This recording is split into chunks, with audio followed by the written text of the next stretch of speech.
Siamo messi piuttosto bene, nel senso che a fronte di un picco di contagi che abbiamo riscontrato nel periodo estivo, la situazione in settembre e ottobre è andata progressivamente migliorando e ad oggi registriamo un numero di nuovi casi giornalieri che quasi sempre si attesta sotto i 20 casi, a parte alcune situazioni giornaliere episodiche, ma legate soprattutto all'arrivo di turisti o persone per manifestazioni, soprattutto lungo il litorale. Quindi direi una situazione assolutamente sotto controllo e migliore anche rispetto a quella generale osservata in regione, che denota nel mese di ottobre un leggerissimo aumento del numero dei contagi.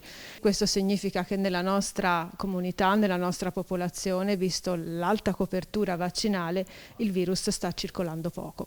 La situazione è abbastanza sotto controllo. Noi abbiamo attivato un modulo alla Medicina di Jesolo, un modulo di isolamento per un totale di 10 posti letto. Lo abbiamo aperto a fine settembre e abbiamo registrato sempre un numero di ricoveri piuttosto contenuti, 5-6, raramente sono arrivati a 10.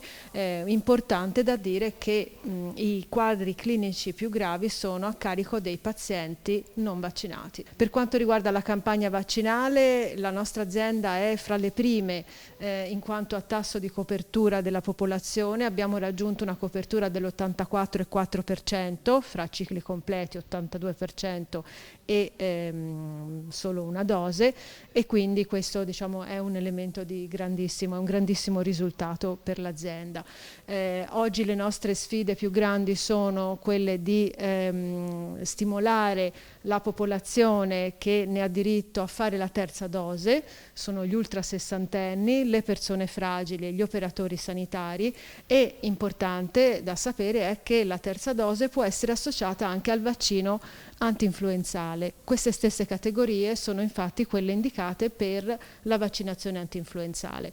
Si tratta, sia la terza dose che il vaccino influenzale, di vaccini, come sappiamo, assolutamente ben tollerati, per cui l'invito è per la popolazione di aderire alla campagna vaccinale o tramite il proprio medico di medicina generale o tramite la prenotazione presso i nostri centri di vaccinazione.